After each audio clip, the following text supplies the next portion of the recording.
Hello and a very warm welcome back to Men's Health IQ. I'm Dr. Evelyn Ross, and it's a true pleasure to have you here today. For those of you who are joining us for the first time, I'm an Oxford-trained endocrinologist, and my passion is helping men live lives of vibrant health and lasting vitality. Here we believe in honest, evidence-based conversations that empower you, because knowledge is the greatest tool you have for your own well-being. Today, I want to talk about a topic that has become incredibly popular in wellness circles, one that's been the subject of a great deal of research and a lot of lively debate: the effects of deliberate cold exposure and heat on your body's performance and long-term health. This is a conversation that was sparked for me recently when I delved into the work of Dr. Craig Heller, a renowned professor of biology at Stanford who has done extensive work in this area. His insights into how our bodies respond to temperature were so powerful and so clarifying, and I want to expand on them for you today. Before we dive into the science, I want to make a special request of you today. Please, stay with me for our entire time together.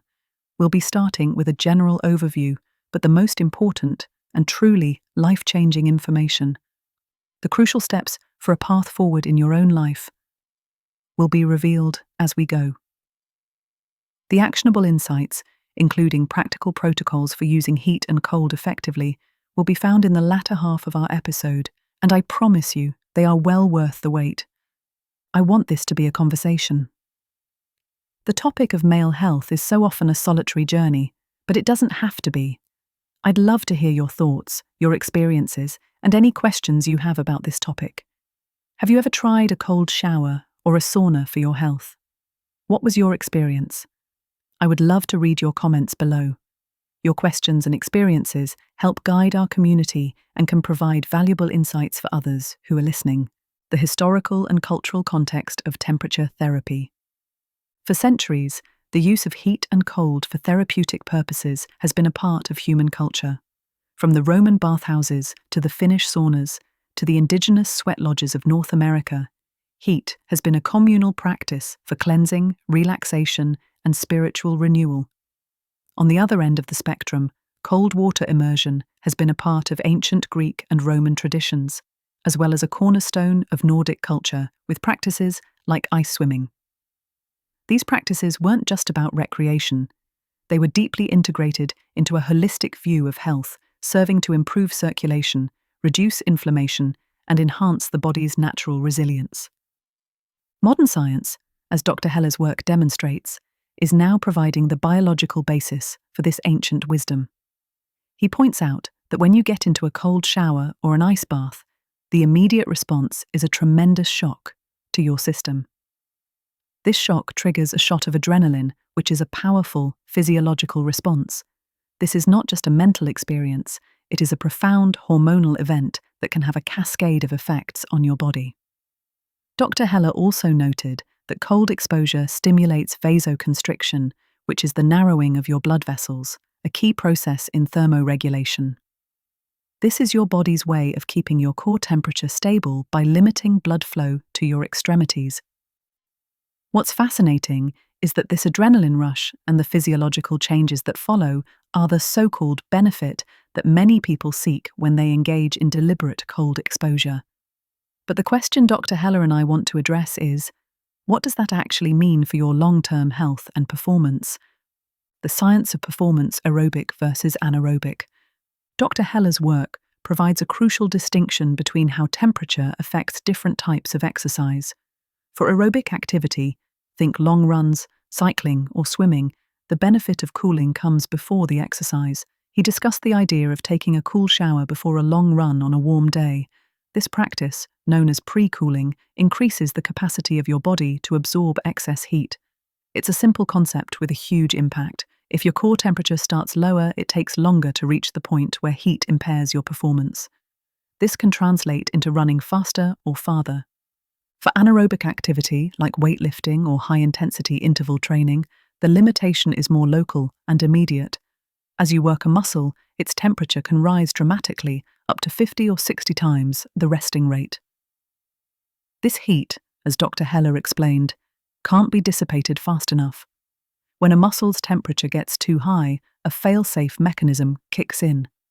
An enzyme critical for energy production shuts off, and you simply cannot do one more rep. This is a key component of muscular failure. The strategy here is not to pre-cool, but to cool between sets. The idea is to quickly cool the blood, which is the only way heat can effectively leave the muscle. The role of glabrous surfaces. This brings us to a groundbreaking part of Dr. Heller's work. The best way to cool the body isn't with an ice pack on your neck or an ice vest on your torso, as these can cause reflex vasoconstriction that actually seals heat in. The optimal sites for heat loss are the glabrous surfaces, the hairless parts of your body. These are the palms of your hands, the soles of your feet, and the upper part of your face. Why? Because these areas are equipped with specialized blood vessels that shunt blood directly from arteries to veins, bypassing the capillaries. This allows for a very high flow rate of blood, making them incredibly efficient portals for heat exchange.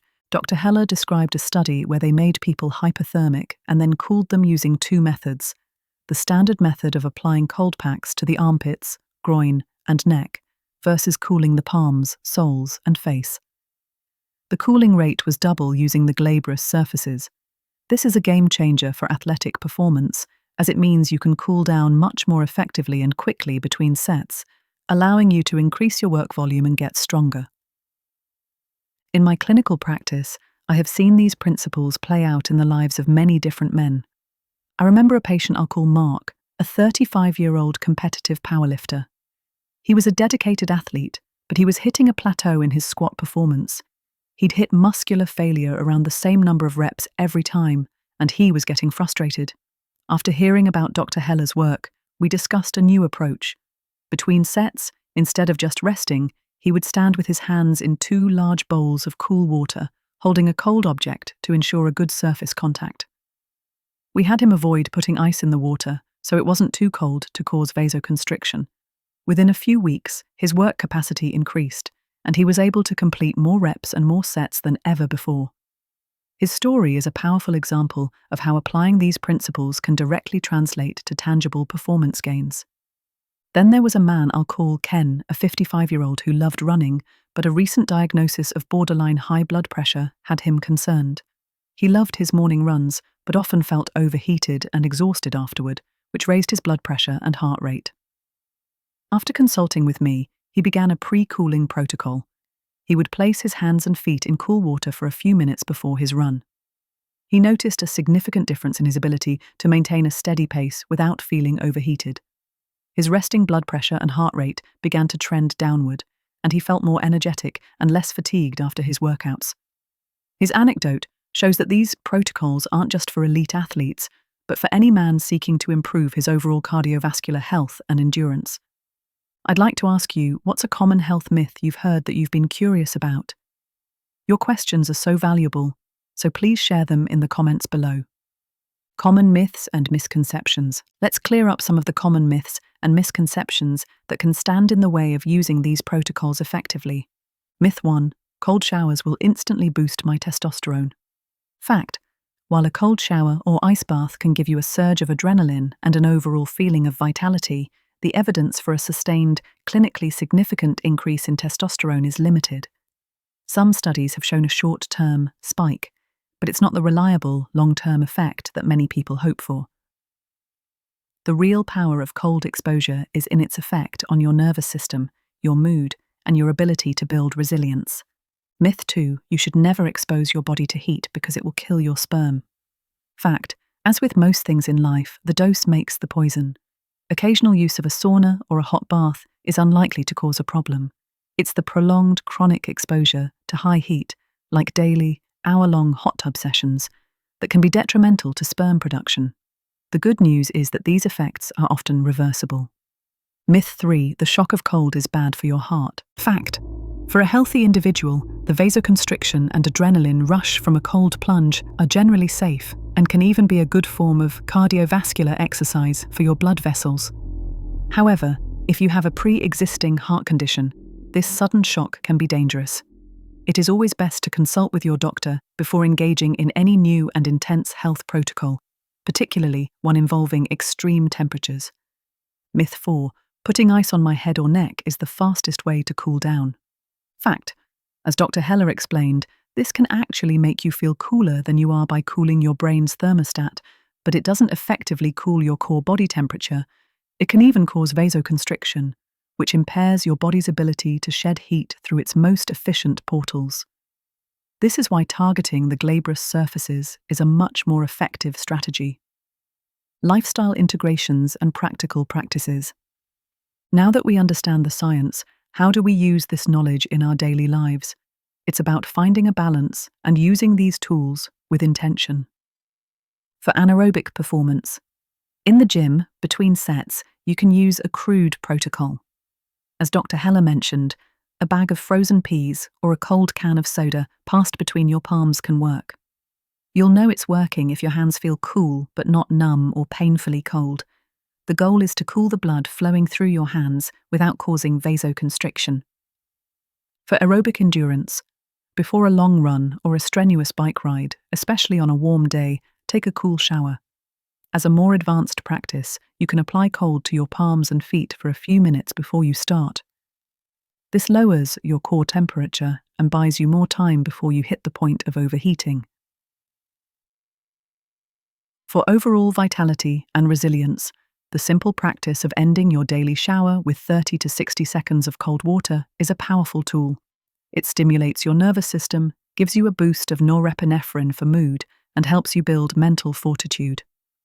A detailed FAQ for our Men's Health IQ community.